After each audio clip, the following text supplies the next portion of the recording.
it is unusual. This statement is unusual kasi nga, pareho naman ng stand. Di naman nagbago. Ayun pa rin yung issue. Yun pa rin yung sinasabi nila na na hindi talaga in consonance yung yung impeachment. So bakit magbabago ng isip si BBM? Now here's the context.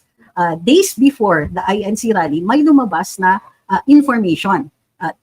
We cannot attest to the truth or falsity of this, but what we can say is that we did receive this information from two separate sources. Now, itong mga nagsasabing ito is that the INC, towards, in the run-up, going to the rally, ito na, padating na yung rally, ganyan. Before that, there were phone calls between Malacanang and allegedly, the INC hierarchy about the rally. And then, a few days before, like 3 or 4 days before, there was one last phone call made by supposedly the INC to figure out if, to convince the president once and for all, avert this. You're given a chance to prevent this entire rally from happening. Kasi if you back down from the impeachment after this, of course, it would not look good for the president or or even for Congress. Hindi na raw tinanggap ng Pangulo yung mga tawag. Okay, now I will underscore. This information came from two separate sources. Now, according dun sa insiders, yes, because the INC really did not want, they don't want, it is not in their nature to meddle in politics or anything like that. But they also have great respect for the president. So it does sound to me like, yes, they were giving the president an opportunity to avoid having to deal with an issue like a rally like this. Tapos if they back down from the impeachment, magmumukhang sila yung weak. Diba? Magmumukhang they caved, or magmumukhang at the very least, that there is an issue between Congress and the president, or the House Speaker and the president. So parang ang lumalabas, the statement of E.S. Bersamin that the president nothing has changed. The president still believes that the impeachment is not necessary. Mas makikita niyo na ngayon, in the context of that, parang sinasabi nila, ay, hindi naman, parang ang pahiwatig dito doon sa either sa INC or whoever else is interested in the developments of this, parang sinasabi nila, hindi naman. Kasi when the president refused the last calls, ang ibig sabihin nun was that okay na siya with the impeachment. So now, in order to, that it doesn't seem logical that the president will say nothing has changed unless something looked like it changed. And that refusal to return or take that call contextualizes this. Ibig sabihin, at the last minute, give up na yung presidente. Sinasabi niya na, hindi niya mapaprevent ang Kongreso, hindi niya, the congressman really want this, the speaker really wants this, if magpinsan sila, hindi niya mapipigilan na ito. So now, E.S. Bersamin has to contextualize everything by saying, hindi naman nagbago ang stand ng Pangulo. In other words, despite what could have appeared like the president was caving in to the House of Representatives, parang pinaninindigan niya in order na magmukhang magkakampi sila talaga with the INC.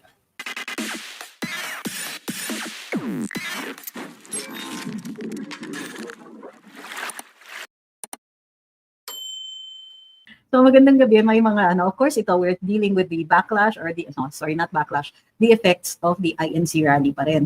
I know that of course may mga parties dito who have to either boost their participation or clarify the participation or clarify the incident so it won't look bad on their part. And as we know, since may mga divisions dito, may mga party dito, may mga kampihan dito, mga kampo-kampo, ang makikita natin yung current development today. So ayon sa balita, on the day of the INC rally, nagkaroon ng press conference si DILG Secretary John Vic Remulla. At ang storya is that iniimbestigahan na daw ngayon ang yung what he sees in his own personal opinion as an attempt to a grand conspiracy to conceal a criminal enterprise within the PNP. So ano yung kaso na yun? Ito yung 900 kilos ng S na nahuli doon sa isang opisina na inako ng isang sarhento, si Sergeant Mayo. This was in 2022, patapos na ang Duterte administration. Nagkaroon pa ng Senate hearing tungkol dito. Doon sa Senate hearing, nag-invoke lang si Sergeant Mayo ng kanyang right to remain silent at sumunod na rin yung buong arresting team or buong team na nag-investigate nito. Mayroon pang issues, I think, about the disappearance of some of them. So ngayon, ayon kay Secretary John Vic Remulla, ang tingin niya, yun nga, may sindikato daw sa loob ng PNP at may attempt na i-cover up ito. Pero sa totoo lang, may grand conspiracy na daw ito. Ikinakabit nila ito sa Duterte administration. Ang sinasabi nila is dahil may mga reward system, ang isang working theory nila ay itong S ay yung mga tinabi sa mga previous na hinuli nila. Tapos tinitingi-tingi nila, yung kunwari magbabuy bust, maghalalaan sila ng maliit na amount, tapos yun ang gagamitin. Pero dahil may sa reward system, nagka-create na rin sila posibleng nagsiset up sila ng mga buy bust or so on, ginagamit at nire-recycle yung S na ginagamit dito. Ang sinasabi ay posibleng there were more crimes being committed as a result of this. So yung S daw na yun is actually yung mga nahuli na noon, tapos inipon lang nila, but there is no confirmation of that on the part of any of the PNP who were caught. Tapos hindi lang yung arresting team, yung umako, kung hindi pati yung mga superiors nila, yung mga commanding officers nila, lahat yun, dinamay-damay na nila, supposedly due to command responsibility, which will be difficult to prove later on. But saka na natin po yan i-discuss pagka nandyan na tayo dun sa kaso. The point being is that out of the blue, mayroong press conference si Secretary John Vic at consonant daw dun sa pagpa-file ng kaso dito against these police officers. Ang sinasabi nila is this is ano nangyari sa ito ay in connection daw, kumbaga, ito ay kinakabit pa rin nila doon sa ICC quote unquote, sa kaso that they are filing or that they are insisting for the former president to be investigated on. So in other words, nagkaroon pa rin ng press conference. They had this whole thing about a case that goes back to 2022, supposedly to update, pero this time yung update nila kasama na ang personal opinion ni Secretary John Vic na there is a cover-up, a grand conspiracy to cover up. Pero idinidikit nila yung kaso dito kay dating Pangulong Duterte. Parang, yun na naman. Kumbaga, parang every time there's a big crime or a big issue, lumalabas or pinipilit nilang ikabit doon sa dating administrasyon, which is very interesting. Lalong-lalo na, this revelation comes at a time na, ito na nga, ang administrasyong Marcos is feeling the bite of the INC rally. Ayan. Init eh. Ayan. In addition to which, what are the other statements? May statement si Executive Secretary Lucas Bersamin. Ang sabi niya, the INC rally does not change BBM's position on impeachment of VP Sara. Wow. This is very interesting. Kasi, di ba, the INC rally is in support of BBM's statement. Exactly that, the statement that the impeachment of VP Sara does not benefit anyone.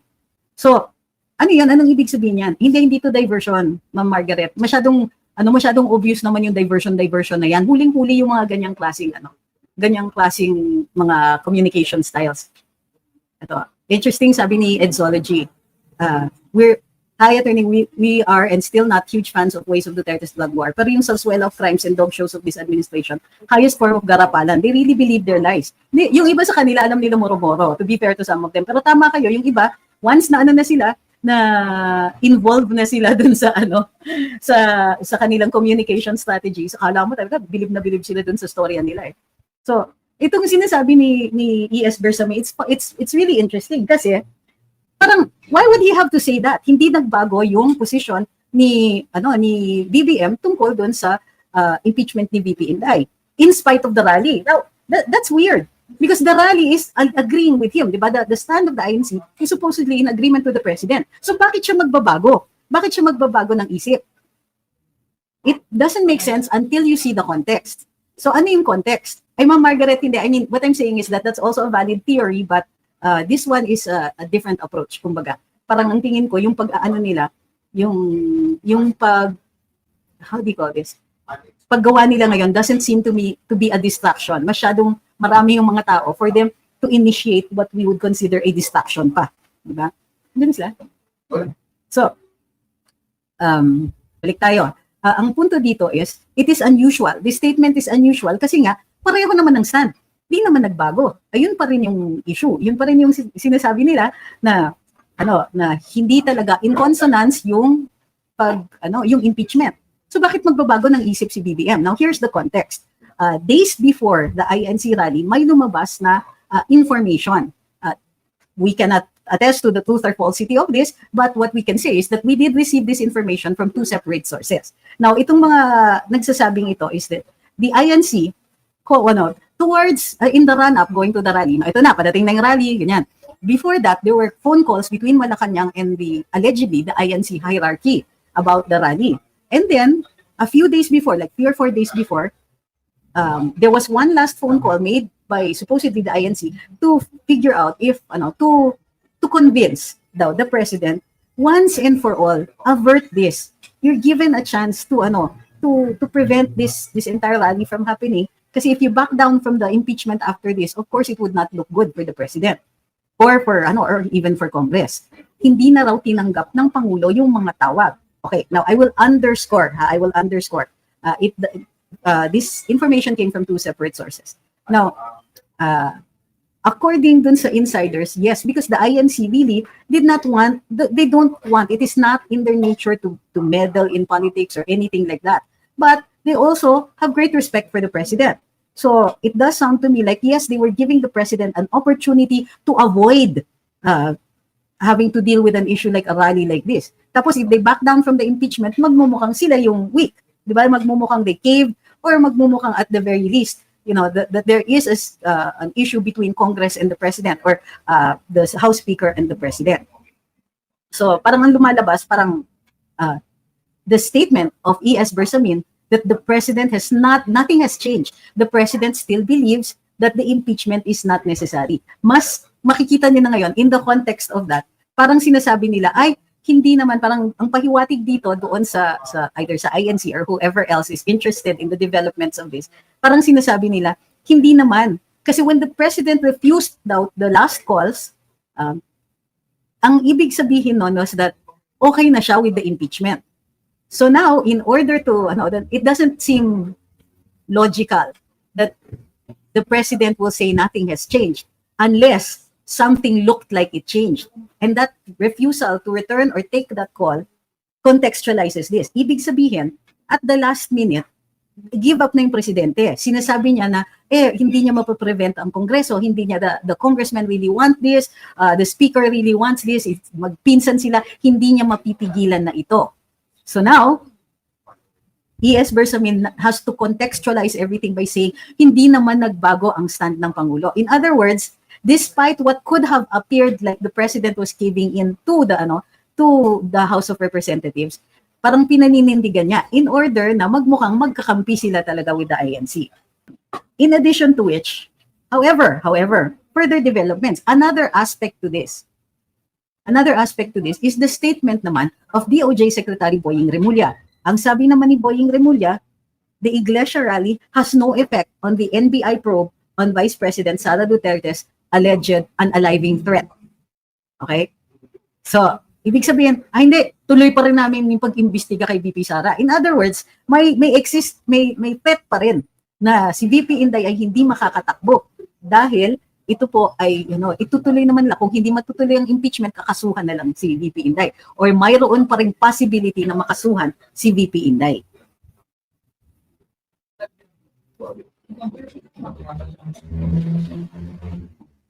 Sabi ni Lee, meaning wala talaga silang paki sa atin, partida INC pa lang yan. Good for INC na nagbigay na ng chance kay BBM, pero wala talaga. May small hope na may milagro at magbago ang side ni BBM. Maybe, di ba? So parang ang sinasabi nila, sige, posibleng na-avert ninyo yung threat ng impeachment, but we can still take her out as a candidate by filing criminal cases. In other words, may possibility pa rin. Parang ganon. Parang ayaw nila na magmukhang waging-wagi si VP Inday dito kasi merong mga powerful na kumampi sa kanya. Pero parang sinasabi nila, hawak pa rin namin. We still get a say in whether or not she will be able to run as president in 2028. Sabi ni Ma'am Tesby, hindi ako naniniwala na walang kinalaman si BBM sa impeachment. Well, this is not about whether we believe it or not. Sa totoo lang, we don't trust them on anything. Yeah? Pero what we're talking about is their strategies. This is what they're trying to convey to the people. Nasa sa inyo na kung maniniwala kayo. Hindi, pero the truth is, they don't really deserve our trust anymore. Ayun, sabi ni Raf M. INC pa lang yan. Halata naman gusto nila alisin si VP. Hi, good morning kay Ma'am Jenny. Sabi ni Raf M. Pero kung ituloy nila yung impeachment, lalong magkakagulo. well, it'll still be an issue if they file cases against her. Yun nga lang, unlike an impeachment where maliwanag na magkakaroon ng disqualification, I mean, they will certainly work towards a disqualification, an administrative disqualification, para hindi siya makatakbo. Kapag dumaan sa hukuman, the due process will be observed and it could take some time. In other words, posibleng abutin na ng eleksyon, hindi pa rin niya nahahatulan. And then, if she becomes president, ma-election na presidente, her immunity begins. So, kahit ano pa yung maging desisyon ng hukuman, it will not be imposed upon her. In other words, kung criminal case, ordinary na criminal case, ang ilalaban sa kanya, malaki yung possibility na hindi yan aabot. Sabi ni Bold Traveler, this admin has lost the trust of the people. Kung ituloy nila impeachment, bring it on. We're just here to support. Sabi ni Carpe Diem, di ba attorney, kahit may na-file na criminal case, kuno ay pwede pa din naman tumakbo si Inday. Yes. May jurisprudence na dyan ang SC, alam ko. Ano ba, kayo nga yung galit sa akin pag sinasabi ko na si Franz Castro makakatakbo pa kasi wala pa siyang judgment with finality. Okay? So it's the same cause, it's the same reason why Franz Castro can still run for the Senate is because hindi pa final yung kanyang conviction. Okay? Wala pang imposed na disqualification. So if they do the same thing with VP Sara, ganun din ang mag-a-apply. Yung kanyang disqualification will have to wait until final judgment. Tapos, the more interesting part is if she wins, when she wins, for the presidency, immune na siya from suit. So, makuhold yun, whatever it is. Ay, makuhold yun, or matitigil yun, or whatever. Diba? Hindi yan it's not an effective strategy. In other words, at least in a criminal case, before a court of competent jurisdiction, may laban si VP Inday. Unlike in a political proceeding, like impeachment, the vote isn't about whether or not there is evidence. The vote is whether or not kapartido mo o interesado ka doon sa sa pagka-absuelto o convict doon sa tao na ini-impeach. Sabi ni Jerbax, ubus na ang peras pa ba ng bayan pag resign kay Zico na Grabe yung dito. Ang pumalit ay isang Dracula. Hindi ba Draculesa? Anyway, na may lahing linta at kadugo ng anak para si Muntin. Grabe, galit talaga si Jer. Ito, sabi ni Zenzen, biblical lahat ng ito'y nahahayag ng ministro ng INC dahil ang rally na yon ay may udyok ng Espiritu Santo. At kung ayaw pa rin nilang magbago, may consequences yun na mangyayari, mga natural calamities. June Lady says, kahit anong strategy gamitin ng admin na to, ang hirap na talagang paniwalaan ng mga ginagawa nila. Good point, ma'am. Harap-harapan na talagang pandaloko sa mamamayan. Sabi ni Miss Jo, beshi ni Tamba si Kim Buaya. Grabe, Talaga naman, pag ang taong bayan ang gumante, mas masakit. Kaya yung mga names na ganyan, nababasa nila yan. Sabi ni Harten, kapag itinuloy pa rin ang impeachment, mag-reflect lahat sa Pangulo yan, hindi ko pinakinggan, weak siya. So may statement din si Congressman Benny Abante of the infamous Quadcom na this is probably not the time for an impeachment. Siyempre, timing makes it suspicious. It makes him look like, sinong natakot? Kasi re-electionist si Congressman Benny Abante. Sabi ni Ma'am Margaret, bali attorney, haharangan nila pagtakbo ni Inday. That's what this whole thing is about. The whole thing is about preventing her from running so that Tamba will win. Now, Tamba wants to win because they're trying for charter change, and charter change will ensure their perpetuation in power. Please don't forget Marcos Sr. Marcos Sr., hindi niya kayang itanggapin na 2 terms lang siya. So what did he do? He declared martial law, he declared a state of lawlessness, whether that was true or not, medyo irrelevant na to history. And when he declared martial law, he shut down Congress para wala siyang opposition and declared himself the president. I declared himself and suspended elections. So ang tagal-tagal bago nagka-election ulit. And he was able to put himself and remain in power for 20 years. This is the playbook nga that Attorney Harry Roque talks about. Marcos Sr. did this. They kept themselves in power for 20 years. This time around, it's not going to be just 20 years. Remember, they already have designs. May mga nagli-leak na stories before that gusto daw ni First Lady na the next president of the Philippines will be Sandro Marcos. Whether that's true or not, many people believe that that is so, and this is an indication of how we now view the family that sits there in Malacanang. Sabi ni Danger Duterte, dati nang takot si Bini. Inisip ko, sinong Bini? Yun ba yung girl group, yung pala Abante? Salamat po sa comment. Sabi ni Edzology, green, pink, or blue, can we just all agree that when Marcos says she doesn't want Sara to get impeached is a total lie? Sandwich of lies. Impeachment complaints for BBM, bakit wala? Selective morality? I agree. Tama naman yan. I don't really think, kumbaga, when the palace, when it is Malacanang that says, don't impeach VP Inday, they're just trying to save themselves. But we should not believe them. Kasi sige, wala ngang impeachment. Eh, saan ba si Secretary Boying Remulla? Di ba, he is not a congressman. He was, but he's now Secretary of Justice. That makes him under the executive. Which means yung insistence niya na iniimbestigahan pa rin si VP Inday Sara ng NBI doesn't mean, in fact, that there will be no impeachment at all. Remember, this impeachment is about the CF. What if sabihin nila, sige, dismiss na lang natin ito. But they file another complaint. Remember, pwede pang mag-file ng complaints kasi wala pa yung process. Hindi pa nire-refer to the Justice Committee or to plenary yung reklamo. Ibig sabihin, pwede pang tumanggap ng complaints. Kung dito pa lang ay titigil lang sila without disposing of the complaint, ibig sabihin yan, pwede nilang buhayin in the next Congress. In other words, no, we cannot trust BBM when he says hindi sila interested dun sa impeachment, na hindi necessary, wala, it doesn't help anybody, and so on. They're covering it up. They want to get rid of VP Inday, balakid siya. Okay? Pero it's possible na, sige, walang impeachment or walang impeachment na ito on the CF. Pwedeng magpa-impeach sila on another matter. Diba? In other words, Diyos ko, budol na nga tayo, wag na tayo magtiwala sa kahit ano pang ipangako nitong mga to. Sabi ni Ma'am Christine, ambiguous like yung di nagbago position ni BBM ukol sa impeachment na statement ni Bersamin. Just in case BBM said something different pala, negative sounding pa rin, bullheaded. Totoo yan. Parang, tika muna, are we talking about the same statement? Ayan, sabi ni Rolando Algar. Sabi ni Trillanes sa interview niya kay Shelo Magno, lahat daw ng desisyon ng Kamara tulad ng impeachment, may bad bus? May bus daw ni BBM. So we're citing Trillanes now? Minsan, alam niyo si Trillanes, parang parang yung analog na clock.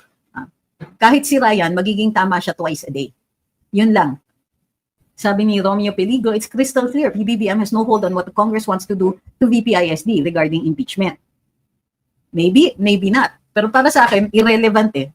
So, again, the point in the VP's impeachment is this. Ang daming hindi ginagawa na trabaho. Like we always have been saying here since 2 years ago, dito sa Luminous. Pagkain, tubig, kuryente, internet, kulang sa trabaho, kulang sa healthcare, kulang sa transportasyon. Gusto pang i-privatize yung carousel. Lahat yan, dapat ginagawa nila. Hindi nila ginagawa. Gusto nila magpa-impeach kay VP Inday. Now, even if the impeachment goes away, the question is, hello, nagtrabaho ba kayo? Hello, admin, nagtrabaho ba kayo? Ano ang ginawa ninyo para sa taong bayan? Bukod sa paghakot ninyo ng pera, tapos ipamimigay in aid of your election, and then gusto ninyo magpasalamat pa yung taong bayan kasi supposedly ayuda yun. So, ano yan? Sabi ni Lito Salvador, kung talagang hindi natatakbo si VP Sara, run, pulong, run. Wala akong issue dyan, pero para sa akin, there is no way I'm going to accept a disqualification of VP Inday Sara. Sa totoo lang. Hindi natin mahal si Kong Pulong o si Mayor Baste, pero VP Inday has the experience as Vice President. As an executive bilang mayor ng Davao City, alam na niya kung ano yung mga kailangan gawin. While it is true, she still has much to learn. Well, she had much to learn sa politika. Itong mga ginawa sa kanya made her grow up and made her hardened and seasoned politician in a very short period of time. Parang hindi katanggap-tanggap. Any attempt to disqualify or to remove VP Inday as a potential candidate in 2028 is something that I will oppose because clearly there is no basis for it even now. Excuse me, there's either pollen or cat hair in the air.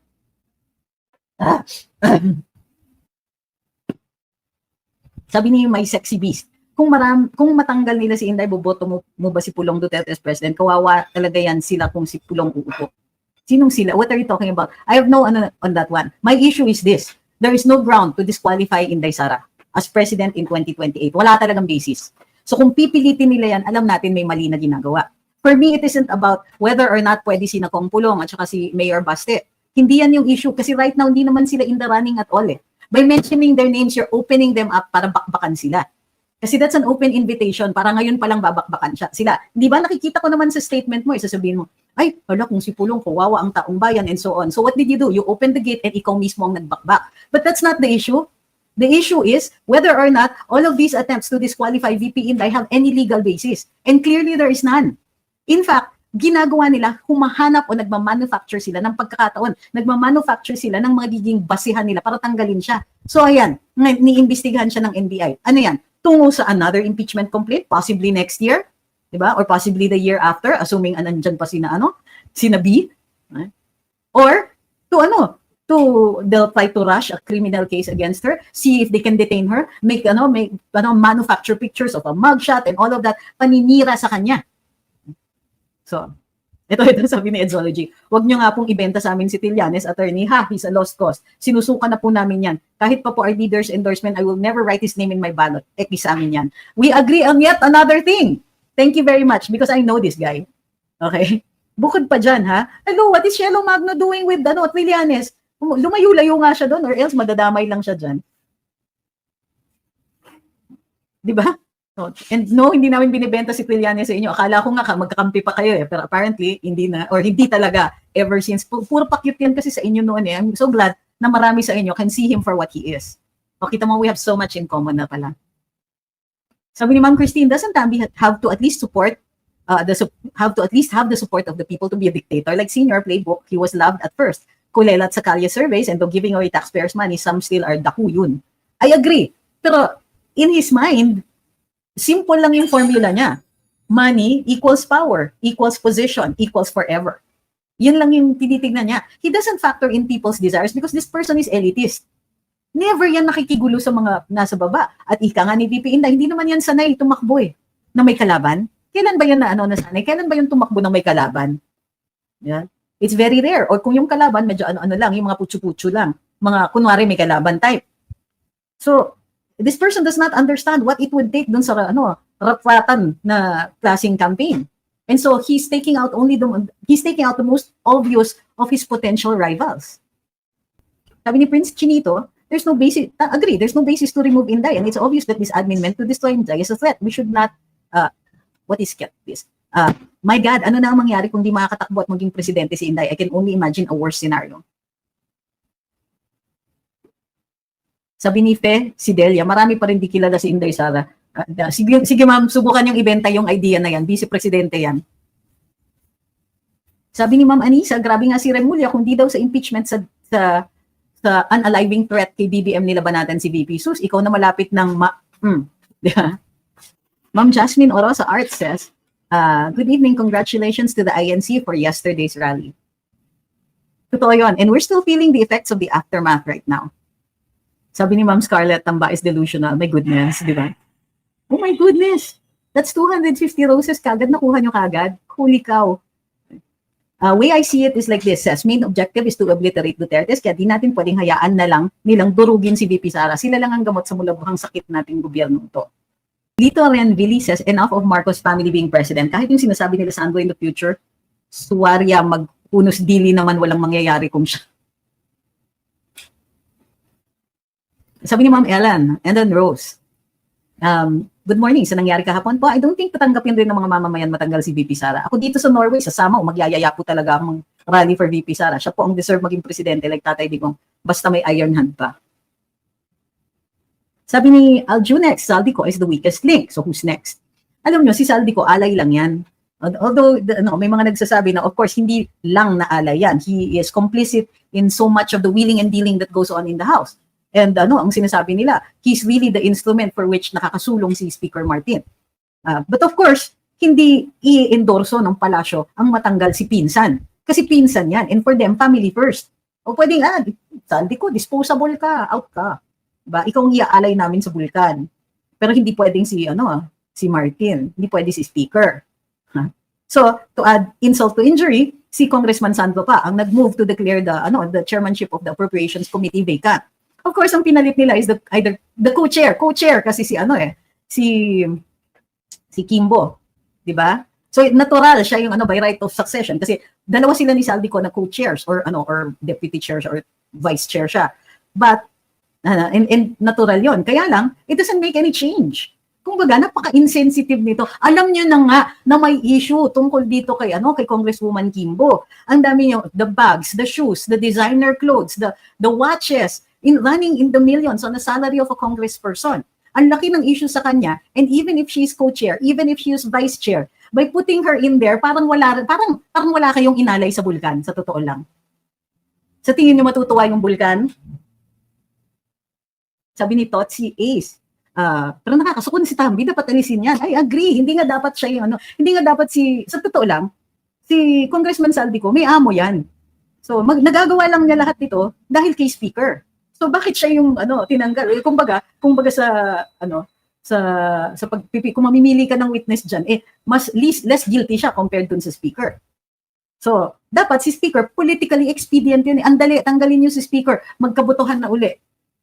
Ewan ko.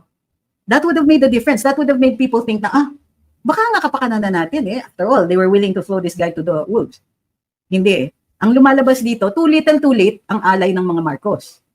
Isipin mo, saldi ko ang hinagis nila, pero si Pinsan, nandyan pa rin. Hindi lang yun. Tumiklop sila. Kasi ayan, ang laki ng rally. Nakita nila yung rally. Alam natin tumiklop kasi ito nga, umuurada si E.S. Bersamin para sabihin na hindi naman nagbago yung isip ni Presidente. Kaya niya kailangan sabihin yon kasi nagkaroon na ng impression, hindi na tumatanggap ng tawag si Presidente. Nagmukhang sumapi na siya doon kay Tamba. Tama, go na natin yung impeachment. Sino may sabing mapipilit tayo ng INC? Ayan, ang daming dumating. So ngayon, kumakaripas si E.S. Bersamin para sabihin ngayon na uy, hindi mo nang ganun ha, talagang hindi naman nagbago, talagang ayaw naman ni Presidente ng impeachment. Right, of course. Nakita mo yung 1.6 million, 1.4 million people who were there in Rizal Park. At saksi ako, at Rizal Park pa lang yon ng Manila, Rizal Park pa ng Davao, 100,000 nandun. Sa Palawan, sa iba't ibang bahagi ng bansa, huwag natin kakalimutan bilangin yung mga yon. So ang totoo niyan is, nag-react si BBM, kaya nagko-cover up si E.S. Bersamin, kunwari, uy, hindi tama naman yung sinasabi ng INC na ayaw namin ng impeachment. Right.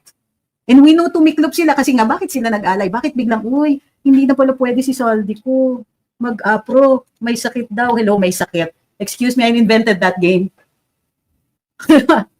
Health reasons,